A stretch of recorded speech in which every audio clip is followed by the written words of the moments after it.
League of Legends. This is Sean with the matchup of the week, week 2 of the playoffs. So far, it's been a pretty exciting week 1 so far.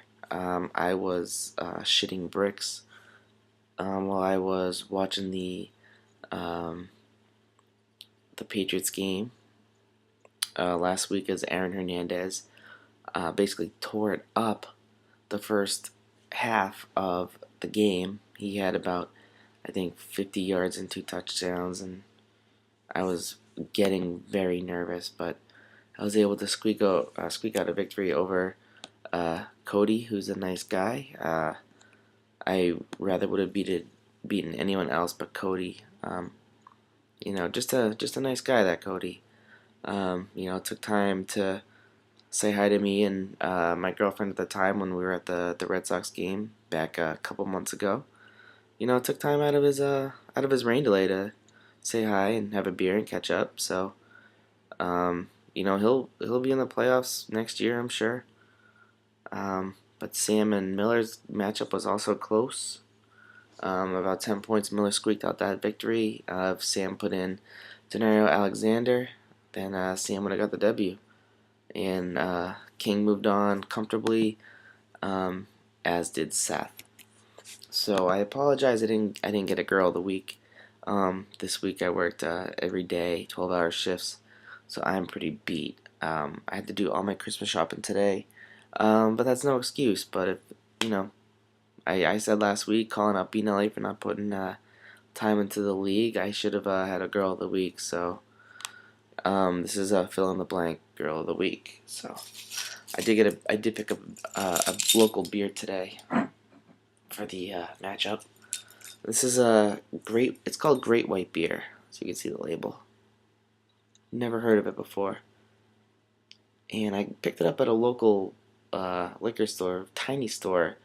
But this is brewed in Eureka, California.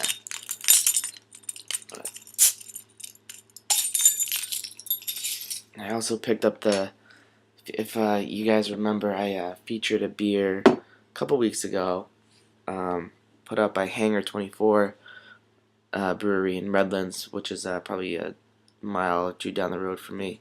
They had an orange wheat, but I purchased their winter lager today, which is pretty good, and I've had about 3 of those tonight. So I'm pretty beat right now, but I'll be up in about 8 hours for the games because they start at 10 o'clock here, which is pretty weird. But let's pour this bad boy and get going. Hopefully this video is not too long. I have my Hooker Brewery glass from Bloomfield, Connecticut. Let's pour this beer. Oh, she's a golden one.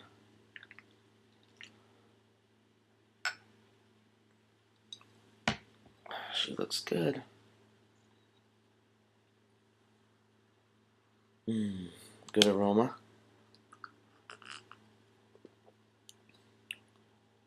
Not bad. It really doesn't taste like there's a ton of alcohol in here. I can't find the percent alcohol on this thing, but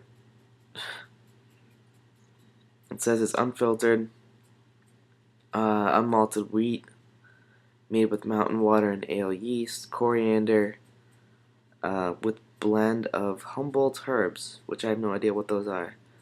But I mean, this doesn't seem like a high alcoholic content.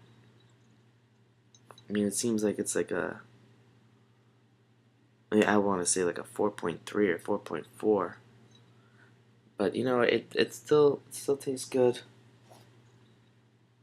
Sorry. Got my California iPhone cover.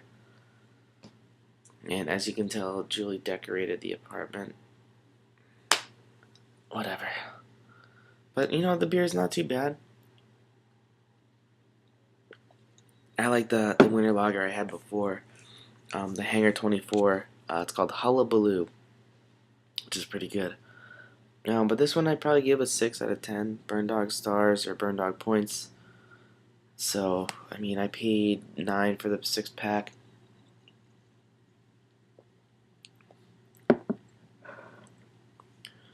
I mean, once you take a couple sips, it kind of grows on you. So, I'm gonna go, 6, 7 Burn Dog stars now.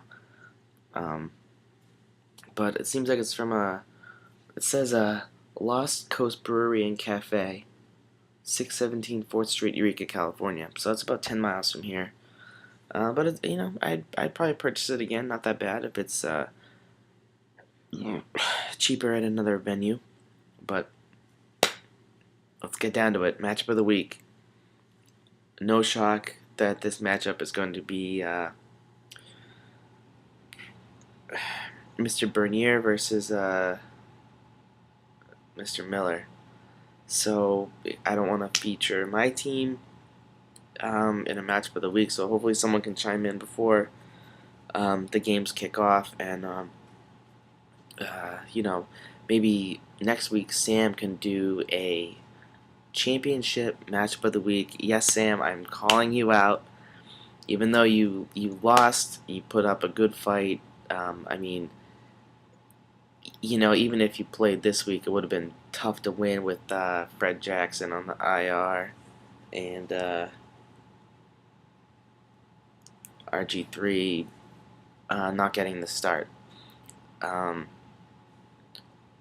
so I mean, those were tough hits, but I would definitely keep RG3 next year. He's gonna be your stud. Um, but let's see. Um, so I just looked over previous matchups. I didn't do a ton of research. I just got back from doing Christmas shopping a couple hours ago and um, watched a movie and drank some beer. But in week 5, Miller beat Seth 134-119, and these teams are pretty similar. Um, Seth started Andrew Luck. Miller had Percy Harvin in his lineup, who had about 27 points. That was the major difference of the teams right now. But I mean, it just goes to show you that if you have a consistent team, um, players who you can rely on to, you put them in your lineup, you know what they're going to do, and at minimum, you'll get, a solid start out of them. You'll get decent points. Um, so I mean, Seth had Ryan Williams in his lineup back then, and he has a, much stronger lineup now. Um, but Miller won that matchup 134-119. So this matchup, I just broke it down at how many points I think each team's going to get. I will calculate it live because I haven't calculated it yet. So we will go with Seth's team first. He's starting Mr. Matt Stafford, which he named his team after, Stafford Infection, even though he has been starting Andrew Luck some weeks. So I mean, Stafford's has a pretty solid year. Um, I'm bringing up the box score right now. Um, so obviously Miller's already up by 19.6 from a good adding by a law firm. Um, so Stafford's facing Arizona, who just has a terrible defense. He's only projected 14 points. I mean, I think he's clearly going to exceed that. I think he's going to get you at least 24 points, Seth. He'll throw for, I'm going to say he throws for 2 and runs in a touchdown. Started Mr. Trent Richardson, a rookie. Sorry, farted. He is